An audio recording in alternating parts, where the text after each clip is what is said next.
The HOA notice on our door made my blood run cold. Water service terminated. Effective immediately. I rushed to the meter and found the padlock, heavy, deliberate, cruel. My hands shook as reality hit me. Someone had cut off our water supply. Inside, my wife lay weak from treatment, needing hydration to survive her next round of medication. This couldn't be happening. Not now. Not when we needed it most. Before you watch full story, comment below from which country are you watching. Don't forget to subscribe for more amazing stories. Michael? Did you fix it? Sarah's weak voice drifted through the open window, and my chest tightened so hard I could barely breathe. I couldn't answer her. How could I tell my wife, who was fighting stage 3 breast cancer, that we had no running water? How could I explain that someone had deliberately cut off our lifeline during the most terrifying chapter of our lives? Sarah needed water. Not for drinking, not for cooking, but for something far more critical. Her chemotherapy medications required her to stay hydrated constantly. The doctors had been crystal clear about this. Dehydration could send her straight to the emergency room, could make her already unbearable pain even worse, could threaten the treatment plan that was our only hope. I heard footsteps behind me and turned to see Margaret Henderson standing at the edge of our property, her arms crossed over her chest, a satisfied smile playing at the corners of her thin lips.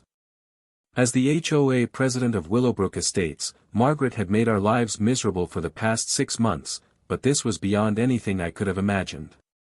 "Good morning, Michael," she said, her voice dripping with false sweetness. "I see you discovered our little intervention." Our little intervention. I stood up, my legs shaking with barely contained rage. "You cut off our water supply. My wife is undergoing chemotherapy.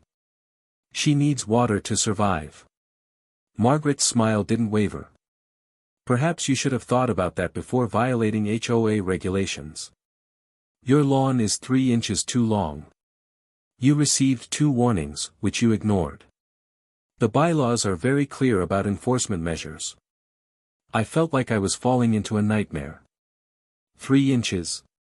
My wife has cancer, Margaret. I've been taking her to chemotherapy appointments 3 times a week. I've been holding her hair while she vomits. I've been sleeping on the hospital floor when her fever spikes. I'm sorry if cutting the grass hasn't been my top priority. "Rules are rules," she said, examining her perfectly manicured nails. "Everyone in Willowbrook Estates must maintain their property to our standards. Your personal problems don't exempt you from community obligations." Personal problems? The words came out as a strangled whisper. My wife is fighting for her life. And I'm fighting for property values, Margaret shot back, her mask slipping for just a moment. "Do you know how your unkempt lawn affects the entire neighborhood? Do you care that potential buyers drive past and see your disaster of a yard? This community has standards, and if you can't meet them, perhaps you should consider living somewhere more suitable to your circumstances." I wanted to scream. I wanted to grab her by her expensive blazer and shake her until she understood what she had done. But Sarah needed me, and I couldn't afford to lose control. "I'll cut the lawn today," I said, forcing the words through gritted teeth. "Just please, turn the water back on. I'm begging you." Margaret tilted her head, studying me like I was an insect under glass. "The water will remain off until you've completed all necessary corrections and paid the required fines. That includes the lawn, the small crack in your driveway that needs repair, and the missing shingle on your garage roof. Total fines amount to $1,500. Once you've paid and corrected all violations, we'll schedule a reinspection. If you pass, water service will be restored within 5 to 7 business days." 5 to 7 business days. I felt the world spinning around me. My wife can't go without water for 5 to 7 hours, let alone days. "Please, Margaret. I'll pay the fines right now. I'll fix everything today. Just turn the water back on." "Policy is policy," she said, already turning to walk away. "Have a blessed day, Michael." I watched her retreat to her pristine house across the street, her heels clicking against the sidewalk with sharp, decisive sounds. Each click felt like a hammer striking my skull. How had my life come to this moment? How had asking for basic human compassion become an impossible request? As Margaret disappeared into her house, I noticed the perfectly manicured lawn, the spotless white fence, the flowers arranged in geometric precision. Her home looked like something out of a magazine, sterile and cold. No life, no warmth, just aesthetics. That was all she cared about. Appearances. Property values. The perfect neighborhood where everything looked beautiful on the surface, even if people were dying behind closed doors. I thought about the past 6 months, about every interaction with Margaret since Sarah's diagnosis. The first citation had come just 3 days after we got the news. Sarah and I had been sitting at the kitchen table, holding each other and crying, trying to process the word cancer and what it meant for our future. The doorbell rang, and there was Margaret with her clipboard and her fake smile, informing us that our trash cans were visible from the street 30 minutes past the allowed time. I had wanted to scream at her then. To tell her that my wife might be dying and I didn't care about trash cans. But I had been in shock, numb, so I just nodded and moved the cans. That was my first mistake. I had shown Margaret that we were vulnerable, and she had circled us like a shark sensing blood in the water. The front door opened, and I turned to see Sarah standing there, clutching the doorframe for support. She had lost 40 pounds since her diagnosis. Her beautiful auburn hair was completely gone now, and the colorful scarf wrapped around her head seemed to emphasize how fragile she had become. Dark circles surrounded her eyes, and her skin had taken on a grayish pallor that terrified me every time I looked at her. "Baby, what's wrong?" she asked, even though she could barely stand. Even in her weakest moments, Sarah's first thought was always about taking care of me. "Nothing," I lied, walking quickly toward her. "Let's get you back to bed." "Michael." She caught my arm with surprising strength. "Don't lie to me. What did Margaret want?" I helped her back into the house, settling her onto the couch because the stairs to our bedroom felt impossible for her right now. As I tucked a blanket around her shaking body, I tried to find words that wouldn't break her heart. "She shut off our water," I finally said. "Because the lawn is too long." Sarah's eyes widened, filling with tears that spilled down her hollow cheeks. "Oh God, Michael. I'm so sorry. This is all my fault. If I wasn't sick, you could maintain the yard, and we wouldn't be in this mess. Stop it."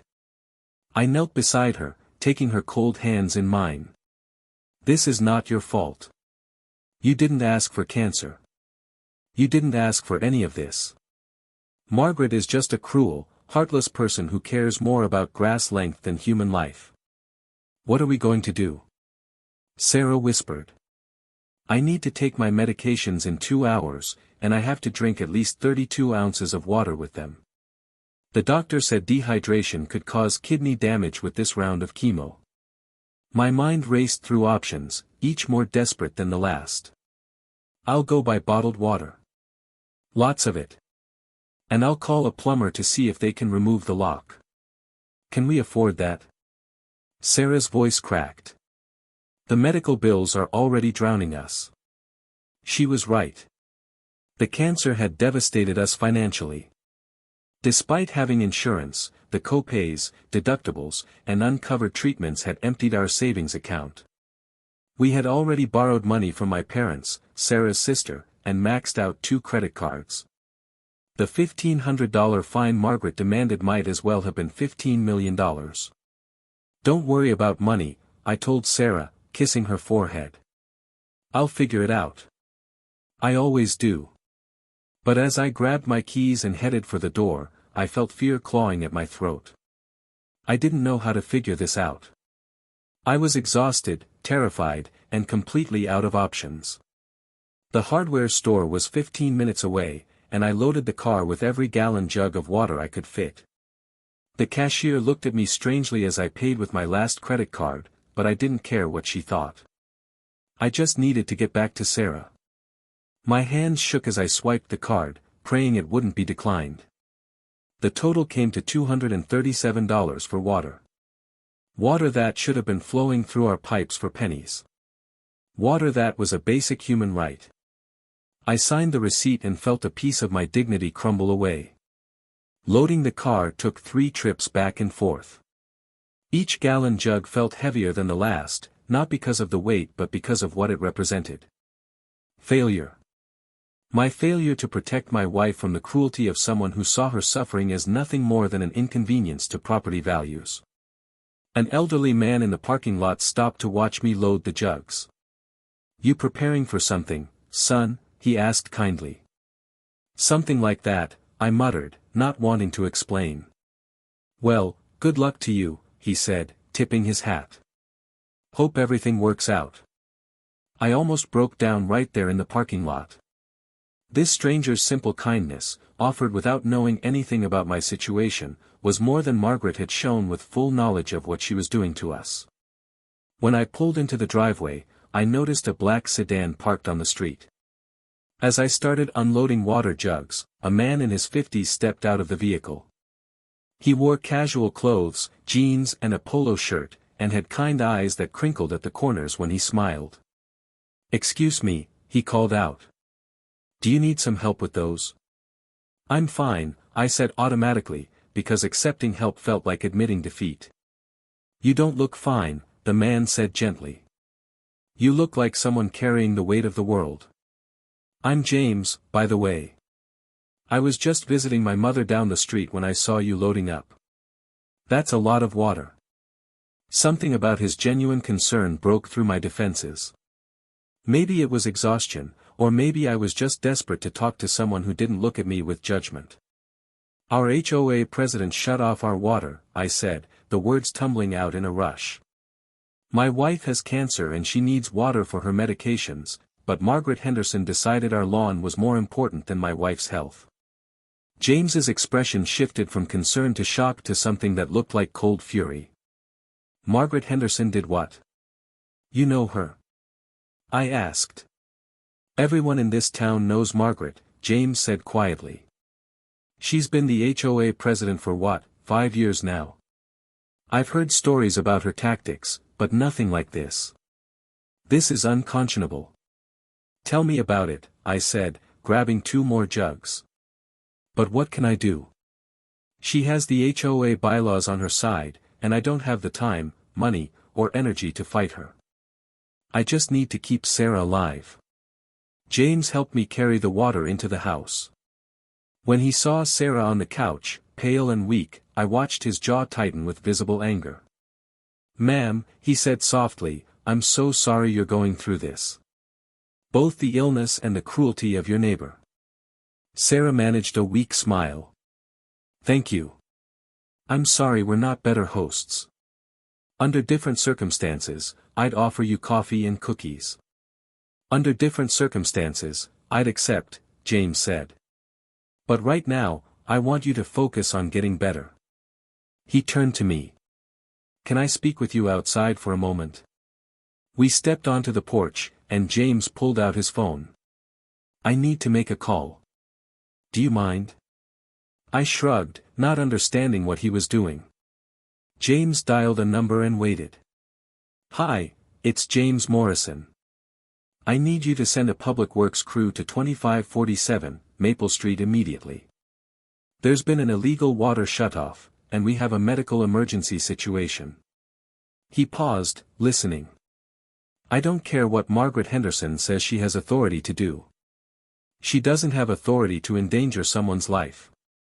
Get that water turned back on within the hour, or I'll be making some very uncomfortable phone calls to the city council." He hung up and looked at me. "The water will be back on soon." "Who are you?" I asked, my voice barely a whisper.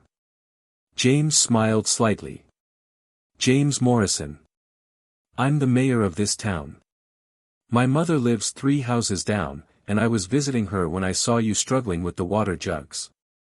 I felt my knees go weak." The mayor. The actual mayor had witnessed what Margaret had done. "I can't believe this," I said. I mean, thank you. Thank you so much. But how did Margaret even have the authority to shut off our water? She doesn't, James said, his voice hardening. HOAs have certain powers over aesthetic violations, fines, and liens. They absolutely do not have the power to shut off utilities. What Margaret did is illegal, dangerous, and potentially criminal. She could have killed your wife. The words hung in the air between us, making the horror of the situation crystal clear. Margaret could have killed Sarah.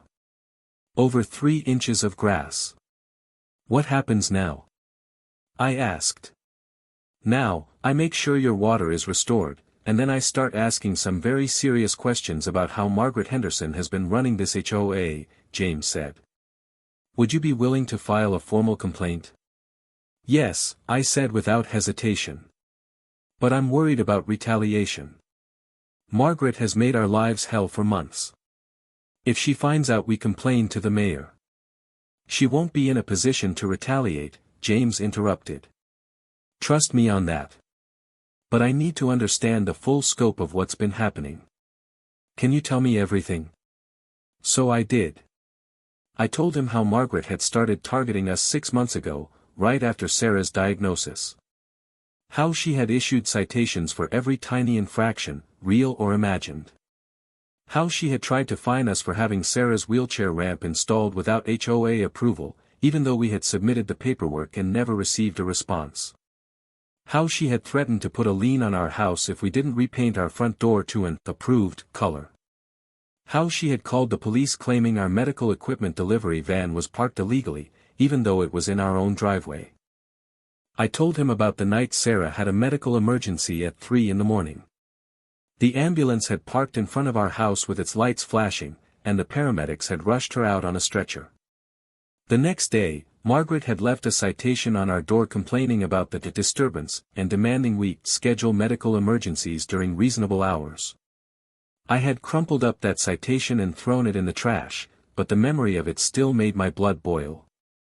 I explained how Margaret had started taking photos of our house from the street, documenting every perceived violation. How she had measured our grass with a ruler, had counted the days our seasonal decorations stayed up, had even complained that Sarah's medical equipment visible through our windows was unsightly and violated the community's aesthetic standards. She told me once that cancer was no excuse for letting the neighborhood down, I said, my voice shaking with remembered rage. She actually said those words to my face. That my wife's cancer was not a valid reason for our property to look less than perfect. James's expression grew darker with every detail. This is systematic harassment, he said.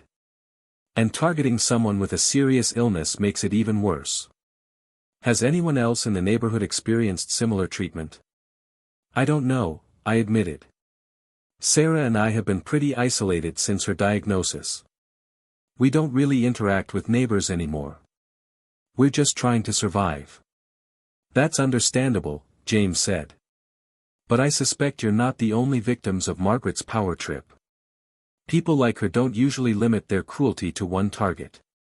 A public works truck pulled up to our curb, and 2 workers got out. James went to speak with them while I stood on the porch, hardly believing this was real. 30 minutes ago, I had been drowning in despair. Now the mayor himself was intervening on our behalf. The workers removed Margaret's padlock with bolt cutters and turned our water back on. The sound of water flowing through the pipes was the most beautiful thing I had ever heard. Sarah called out from inside, Michael. Is the water back? Yes, baby, I called back, my voice breaking with relief. The water's back on. I heard her crying, and I rushed inside to find her sobbing into her hands. Hey, I said, pulling her into my arms as gently as I could. It's okay now. Everything's okay. I was so scared, she whispered against my chest. I thought maybe this was it. That we'd have to go to the hospital and they'd keep me there and I'd never come home again. Never, I promised her. You're going to beat this thing, and we're going to grow old together, and someday this will just be a terrible memory. I didn't know if I believed my own words anymore, but Sarah needed to hear them. James came back inside and updated us. The water is restored, and I've instructed the Public Works Department that Margaret Henderson has no authority to touch it again. I'm also going to be investigating her actions very thoroughly. What she did today wasn't just cruel, it was criminal. Over the next few days, true to his word, James launched a full investigation into Margaret and the HOA. It turned out Sarah and I weren't her only victims. Margaret had been terrorizing Willowbrook Estates for years, targeting vulnerable residents who couldn't fight back. An elderly veteran with PTSD. A single mother working 2 jobs. A disabled man who couldn't maintain his yard to Margaret's impossible standards. The stories were heartbreaking and infuriating. James shared some of the stories with me during one of his visits. There was Robert, the 78-year-old veteran who lived alone and struggled with mobility issues. Margaret had fined him repeatedly for his lawn, even though he had hired a service that sometimes ran late due to weather. When Robert tried to explain his situation, Margaret had threatened to have him evicted from the neighborhood he had lived in for 30 years. Then there was Diana, the single mother of 3 who worked night shifts at the hospital and day shifts at a restaurant to keep her family afloat. Margaret had cited her for leaving her trash cans out too long, for toys in the yard, for her car being too old and unsightly for the neighborhood. Diana had cried when investigators interviewed her, saying she thought she was going to lose her home because she couldn't afford Margaret's fines and couldn't keep up with her impossible demands. The disabled man, Thomas, had been confined to a wheelchair after a car accident. He did his best to maintain his property, but some tasks were physically impossible for him. Margaret had shown him no mercy, fining him for everything from his grass height to a loose shutter he couldn't reach to repair. She had even complained about his handicapped parking sign, saying it lowered the aesthetic appeal of the street. Each story made me angrier and sadder. Margaret hadn't just targeted us. She had made a career out of punishing people when they were at their most vulnerable. James called me a week later with an update. "We've got her," he said, satisfaction clear in his voice. "Margaret has been embezzling HOA funds, falsifying documents, and engaging in systematic harassment. The State Attorney General's office is pressing charges. She's been arrested." Arrested? I could hardly believe it. Arrested, removed from her position, and facing multiple felony charges, James confirmed. The HOA is being placed under independent review, and every single one of her citations and fines is being reversed. You won't owe a penny, Michael. And there's more. More. I couldn't imagine what else there could be. Several families Margaret terrorized have filed a class action lawsuit against her personally for damages and emotional distress. The lawyer handling the case wants to include you and Sarah if you're interested. Given the medical emergency she created, you have a very strong case. I thought about it for a moment. Will it take a lot of time? Sarah's treatment has to be my priority. I understand completely, James said. Talk to Sarah about it and let me know. There's no pressure either way. But I want you to know that what Margaret did was wrong, and she's being held accountable. That doesn't happen enough in this world. That evening, I sat with Sarah on our couch, holding her hand as I explained everything. Her next round of chemotherapy had been rough, and she was exhausted, but her eyes were clear and focused as she listened. What do you think?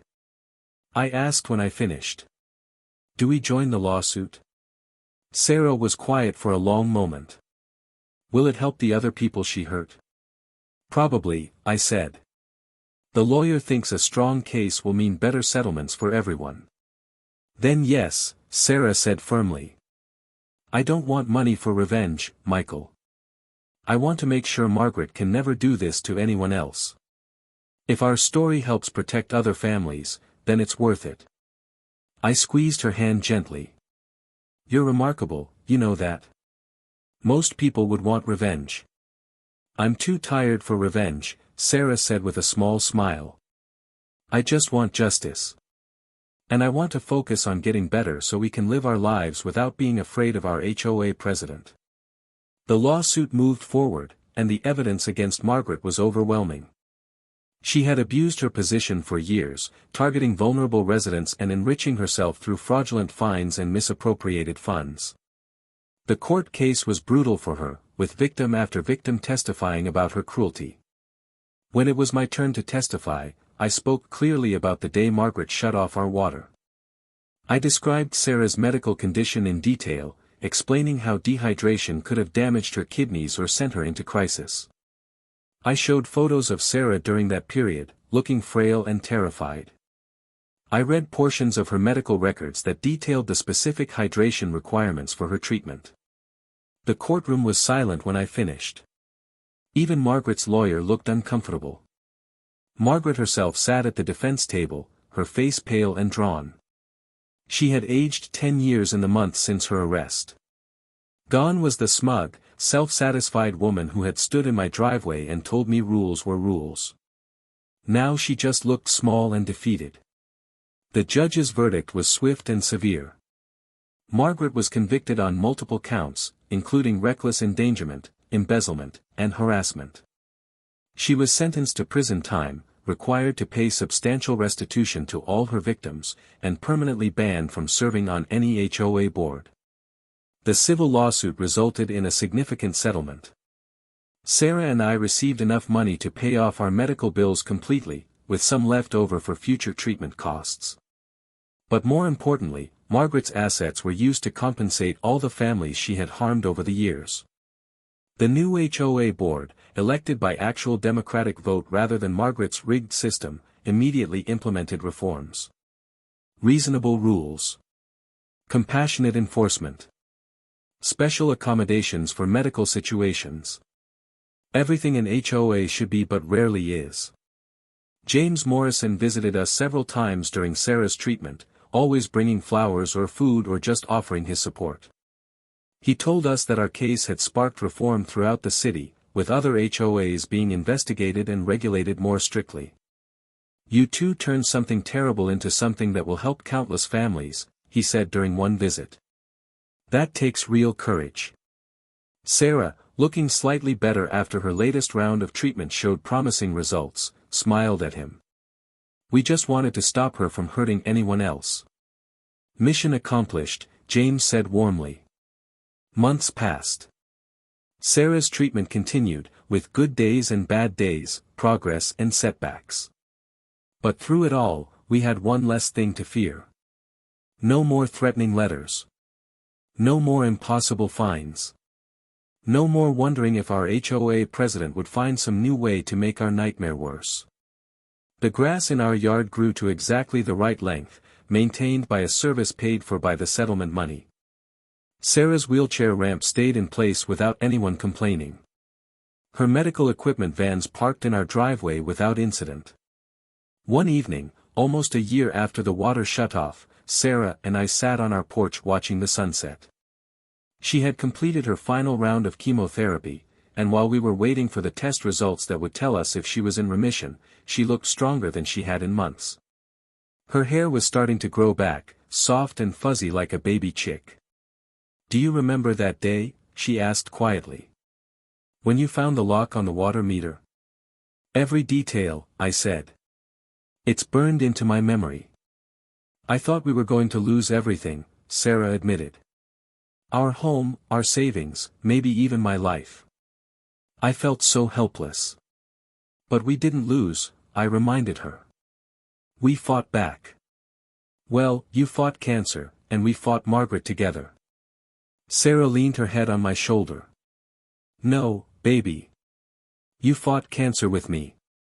Every appointment, every treatment, every terrifying moment, you were right there beside me. Margaret was just another battle we faced together. I kissed the top of her head, feeling grateful beyond words. The test results come back next week.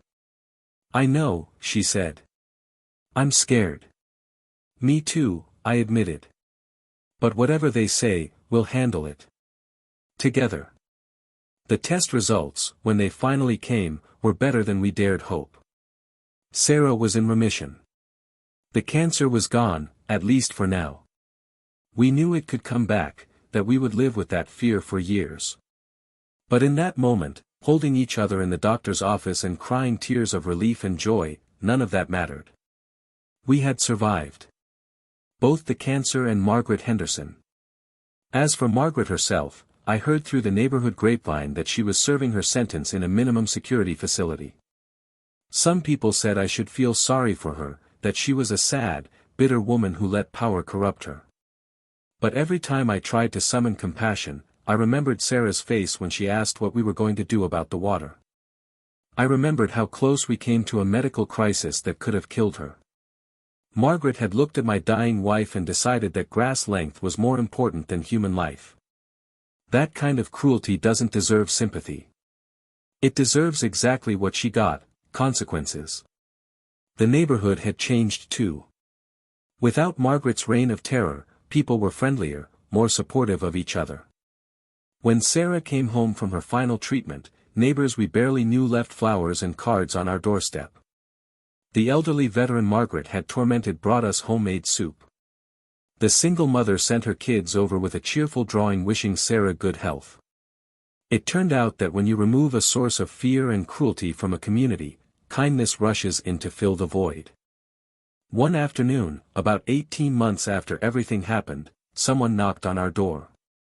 I opened it to find a young couple standing there, nervous and hopeful. "Hi," the woman said. "We're thinking about buying a house in this neighborhood, and we wanted to talk to some residents first. We heard there was some trouble with the HOA." I smiled. There was trouble. But it got handled. "Come on in, and I'll tell you about how this neighborhood learned to care about people instead of property values." Sarah joined me at the door, looking healthy and vibrant, her hair now shoulder-length and shining in the sunlight. Together, we invited the young couple inside and told them our story. Not to scare them away, but to show them that even in the darkest moments, justice and compassion can prevail. As they left, thanking us for our time and honesty, Sarah squeezed my hand. "We turned something terrible into something good," she said.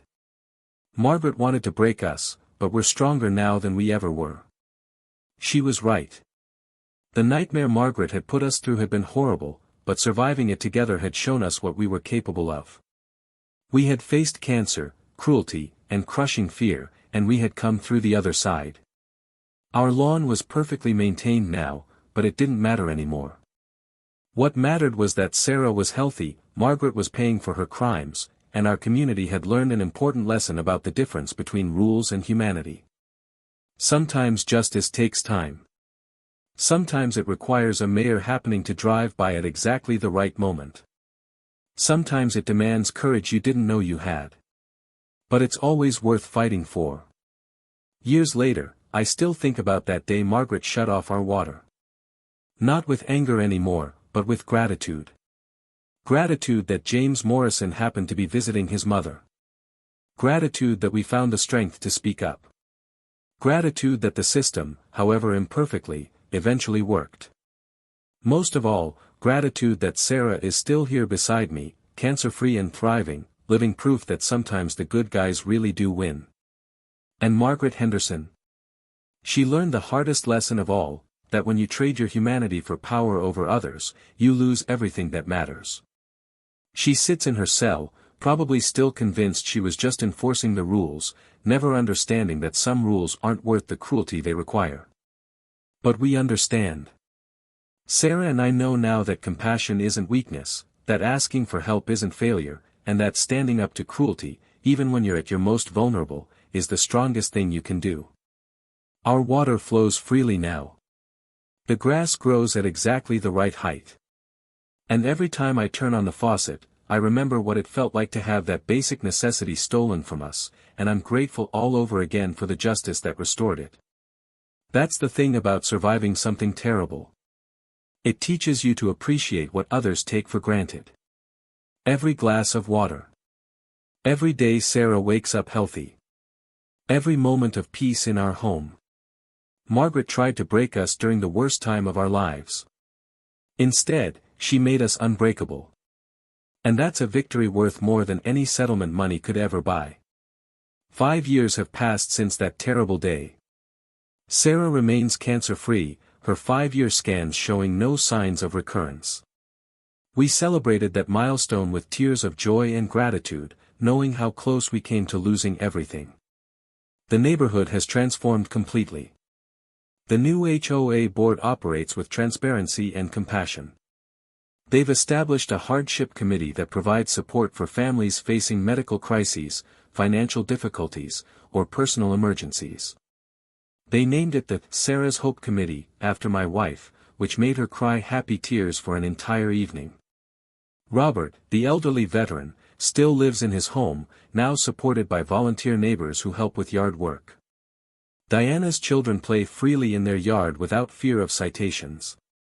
Thomas has ramps and modifications that make his life easier, all approved without bureaucratic nightmares.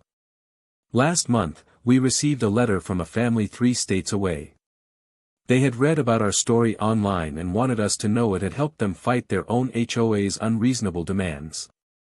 They won their case and wanted to thank us for giving them courage. Sarah keeps that letter on our refrigerator, next to her latest cancer-free test results and photos of us traveling to places we once thought we'd never see together. Sometimes I drive past the house where Margaret used to live. New owners now, a young family with laughing children and a slightly overgrown lawn. It's perfect.